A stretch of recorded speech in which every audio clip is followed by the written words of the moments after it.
Bon, je ne vous avais pas prévenu, mais ça y est. Voilà mon premier podcast. Je l'enregistre sans notes, sans préparation, sans rien du tout. Parce que, en fait, c'est un peu un défi. Vous savez que pour moi, l'écriture, c'est le truc, voilà, le moyen d'expression le plus adapté pour moi, pour retranscrire mes pensées, etc. C'est le moyen par lequel j'arrive le mieux à toucher les gens. Et on m'a souvent suggéré récemment, notamment avec mes stories, de pourquoi ne pas faire des vidéos YouTube. Et ça m'a paru complètement fou parce que j'ai vachement plus de mal à m'exprimer à l'oral qu'à m'exprimer à l'écrit, évidemment. J'ai toujours le sentiment que voilà, quand tu parles, tu peux pas vraiment revenir sur ce que tu dis, il faut tout de suite trouver une structure à ta pensée. En plus, j'ai tendance à parler vite. Tandis qu'à l'écrit, voilà, je peux retravailler le texte, vraiment amener d'un point A à un point B comme je l'entends, etc.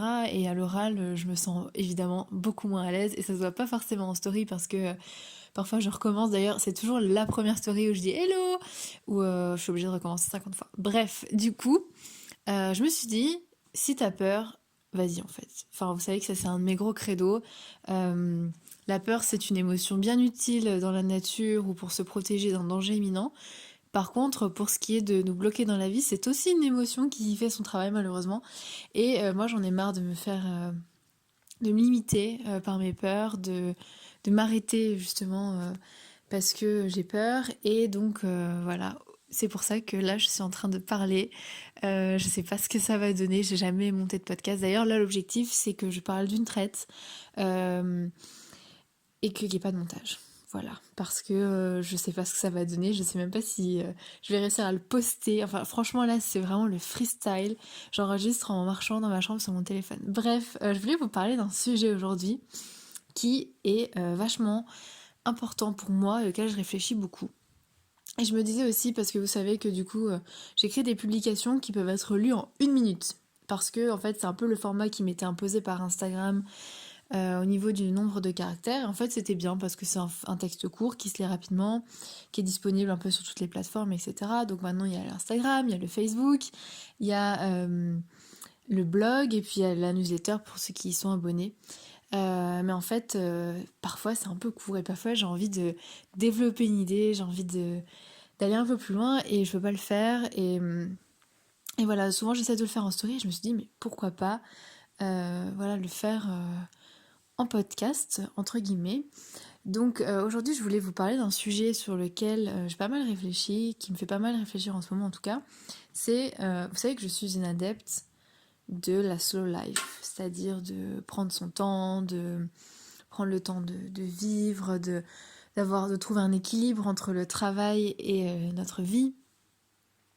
Et en même temps, je suis aussi une adepte de la productivité. C'est-à-dire que quand je me mets au travail, j'aime bien être dans les meilleures conditions, j'aime bien avancer, trouver ma motivation, être productif, parce qu'en fait, finalement, je pense que l'un et l'autre sont liés. Et en fait, c'est ça que je voulais, c'est la réflexion que je voulais dérouler avec vous aujourd'hui. C'est est-ce que c'est possible d'être dans une logique de productivité et en même temps de slow life? Parce que, en fait, si on est dans une logique de productivité, malheureusement, j'ai le sentiment qu'on applique cette logique aussi à notre temps personnel. C'est-à-dire que, même pendant notre temps libre, alors qu'on en a pas mal au final, on va avoir tendance justement à avoir envie de faire plein de choses, à optimiser notre temps, et ça s'est vachement montré pendant le confinement où on était beaucoup, moi la première, à vouloir rendre ce temps utile, à vouloir faire une formation de ci, à vouloir apprendre une nouvelle langue de ça, faire du yoga le matin, à se faire des plannings de ouf, alors qu'en fait, on aurait aussi pu prendre le temps de rien faire et de se relaxer et de sortir de cette logique de productivité à tout prix qu'on a. Et donc du coup, je pense qu'en fait, donc ça c'était ma première pensée, je me dis il y a une espèce d'incompatibilité finalement entre la productivité et la slow life. Et ensuite je me suis dit qu'en fait non, au contraire, l'un et l'autre peuvent aller complètement de pair parce que si on est en mode productivité au travail et slow life dans notre vie privée, est-ce que ce serait pas l'équilibre parfait? C'est-à-dire que on essaye de... Ça vaut notamment pour les gens qui ont la chance d'organiser leur travail comme ils le souhaitent, je pense aux entrepreneurs, aux indépendants, etc. S'ils arrivent à trouver une efficacité, une productivité qui est optimale pendant leur temps de travail et qui peuvent par conséquent le réduire, ça veut dire que leur temps personnel va pouvoir s'allonger puisqu'ils vont pouvoir faire le même travail en moins de temps. Et contrairement à des gens qui sont obligés de passer, quoi qu'il en soit, 35 heures au bureau. Et d'ailleurs, ça, c'est vraiment un concept, je digresse, mais c'est un concept que je trouve stupide. C'est qu'on doit... comment dire, pas pour tous les métiers, évidemment, mais pour beaucoup de métiers, l'idée, c'est que le travail soit fait, peu importe en combien de temps. C'est que le travail soit fait, et quand il est fait, il n'y en a plus. Et parfois, en fait, on voit des employés qui vont étirer, qui vont regarder à droite à gauche parce qu'en fait finalement ils ont trop de temps, parce que 35 heures c'est trop, et qu'en vérité ils pourraient, si on était productif, moi j'ai fait un job de bureau comme ça où en réalité j'aurais pu travailler 3 heures le matin et ensuite c'était bon, j'aurais pu rentrer chez moi, et je crois que ça m'aurait plus motivé encore à bosser comme une ouf pendant 3 heures le matin. Mais non, je savais qu'en fait j'avais 7 heures à faire.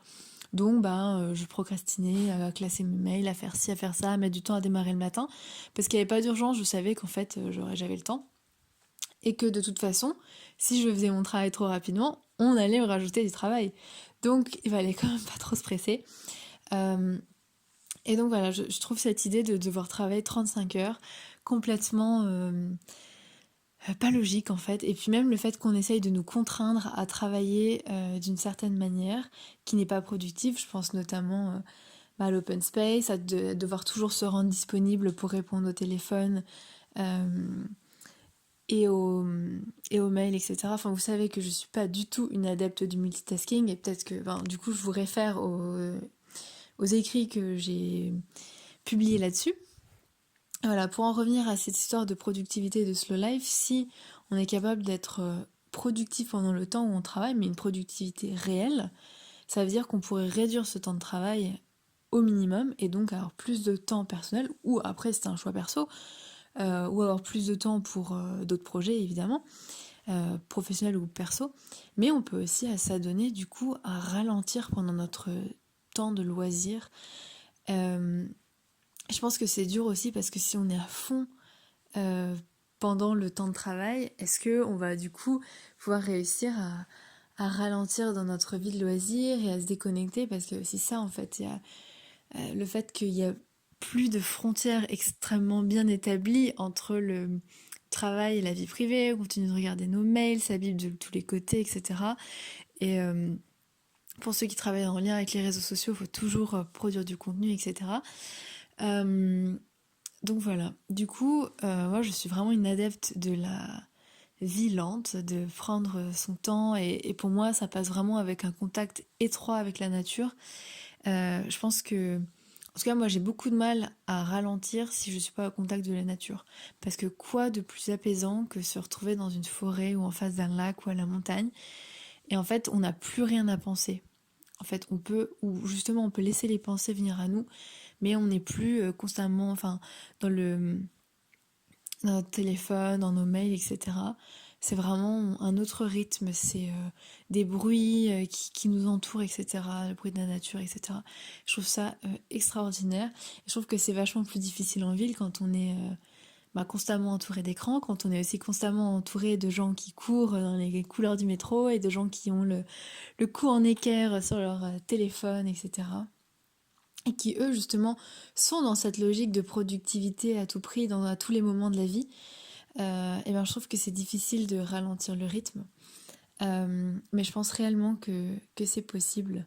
Et du coup, je vous invite à prendre le temps, à réfléchir à ce qui est important pour vous aujourd'hui. Est-ce que vous avez envie de ralentir? Est-ce que tout ce que vous avez envie de faire, c'est vraiment des choses que vous avez envie de faire, ou est-ce que vous vous sentez peut-être submergé? Parce qu'il y a ça aussi, parfois on se sent submergé par toutes les choses qu'on peut faire, mais qu'en réalité on peut les faire, c'est possible, mais on ne pourra pas toutes les faire. On ne pourra pas apprendre le violon et prendre des cours de danse classique et faire du yoga et apprendre le russe, c'est pas possible. Donc je pense qu'il faut se recentrer sur un minimum d'activités, les faire bien et prendre le temps de bien les faire. Voilà, j'espère que cette pensée du jour vous aura plu, que ça changera un peu des textes. Je vous embrasse bien fort et je vous souhaite une super journée. Ciao!